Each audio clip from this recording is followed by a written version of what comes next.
1990లో వచ్చినటువంటి ఇండస్ట్రీని సరిగ్గా దీని మీద అవగాహన లేక ఎవడు పడితే వాడు కంపెనీలు స్టార్ట్ చేసి జనాలతో డబ్బులు కట్టించేసి మోసాలు చేస్తుండడం గమనించి 2015 దాకా మోసాలు జరిగినాయి. మీరు చాలా పేపర్లు గమనించుంటారు.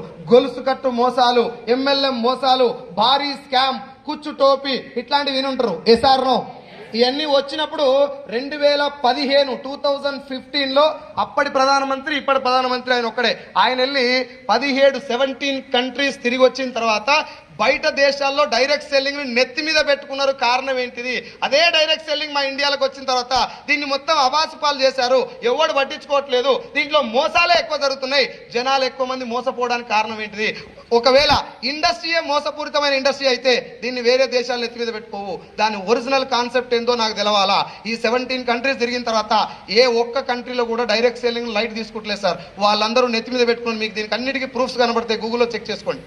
మనం అందరం పెద్ద దేశంగా అగ్రదేశంగా భావించేటటువంటి అమెరికాలో కూడా 32 కోట్ల జనాభా 2,12,000 కోట్ల టర్నోవర్ తోడు దుమ్ము దులుపుతున్నారు డైరెక్ట్ సెల్లింగ్. అక్కడ కేవలం 30,000 జనాభా, కేవలం 3 కోట్ల జనాభా, 30,000 కాదు 3 కోట్ల జనాభా. అంటే తెలంగాణలో సగం జనాభా ఉన్నటువంటి మలేషియా దేశం, Telangana state, Malaysia is a country.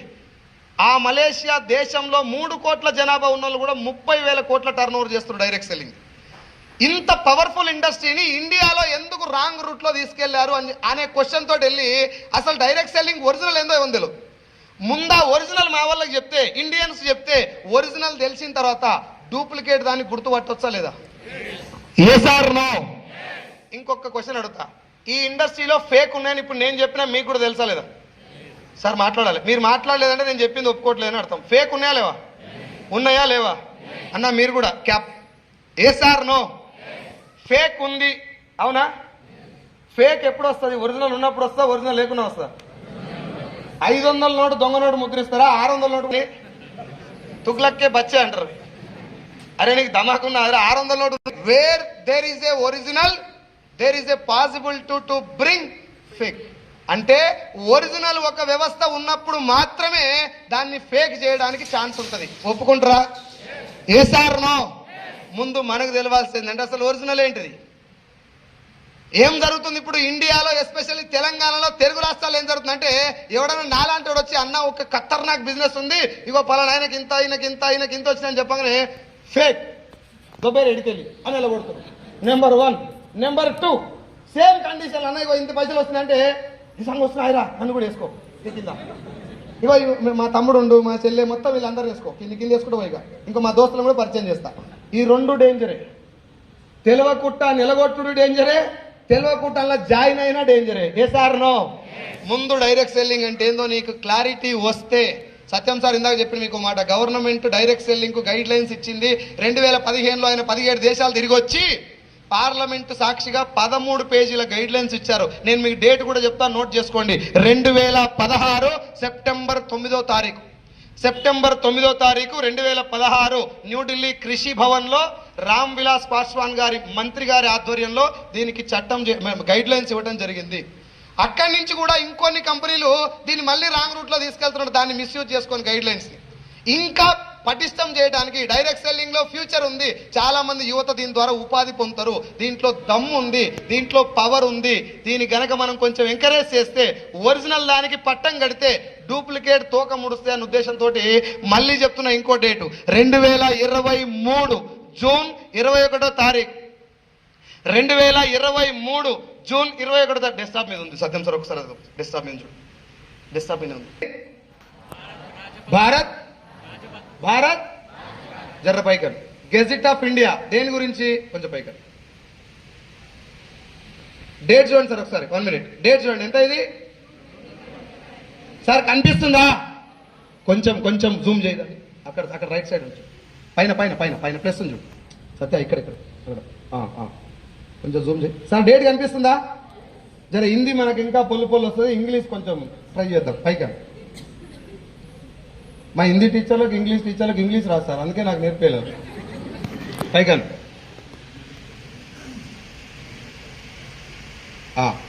సరే. ఇగో ఇది ఇంగ్లీష్ దగ్గర కొంచెం పైకి. ఇగో కొంచెం జూమ్ చేయి సత్య, జస్ట్ జూమ్ చేయి, జూమ్ చేయండి. సార్ ఇదే పేపర్ మీకు గూగుల్లో కూడా దొరుకుతుంది, మీరు క్రాస్ చెక్ చేసుకోవచ్చు. Right side ministry of consumer affairs, food and public distribution, department of consumer affairs. ఈ గైడ్ లైన్స్ మొత్తం గెజెట్ గురించి దేని గురించి సార్? దేని గురించి?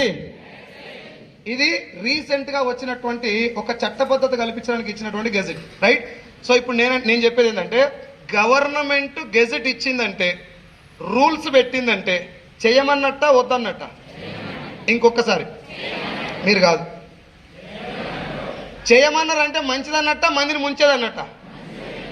అయినా కూడా మంచిది ఎందుకో చెప్పినాకనే అది ఒప్పుకోండి. మీరు ఈ చట్టాలు లాస్ అందరికీ తెలియదు, కానీ కొంచెం కామన్ సెన్స్ తోటి ఇలా మోసం ఉందా లేదా తెలుస్తా లేదు సార్?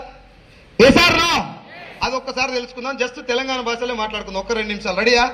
రెడీయా సార్? ఇప్పుడు కన్స్యూమర్ అఫైర్స్ అంటే మనం వాడేటటువంటి ప్రొడక్ట్స్ గురించి సంబంధించినటువంటి ఇండస్ట్రీ. ఇది ఏమంటారు?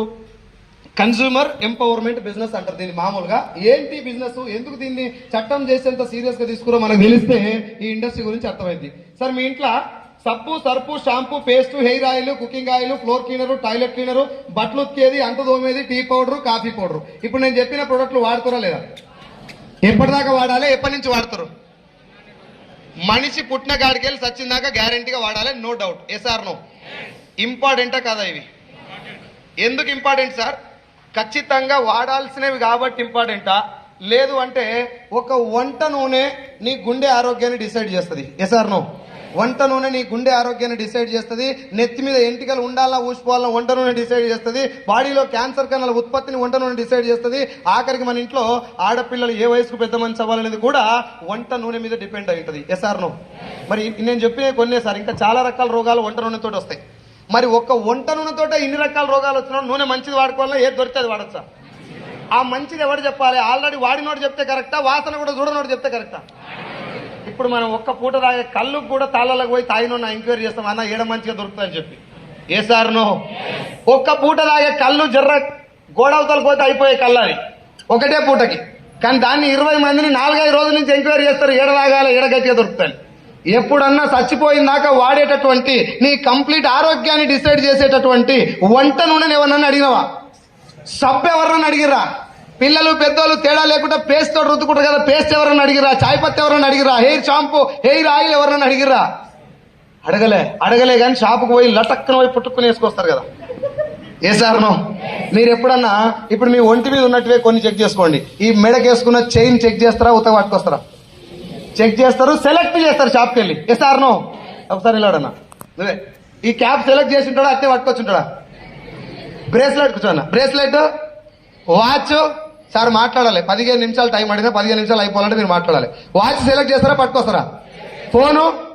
ఫోన్ వెనక పౌచ్, దుసడి తీగలు చెవులో పెడతారు కదా పాటలు వింటారు, ఇవన్నీ సెలెక్ట్ చేస్తారు. ఇవన్నీ వాడకపోయినా పెద్ద నష్టమేమి, కానీ నూనె వాడకపోతే మన బండి నడవదు. ఖచ్చితంగా వాడాల్సిన ప్రోడక్ట్ మంచిది వాడకపోతే జీవితం జమ్మల మడుగు జాతర అవుతుంది.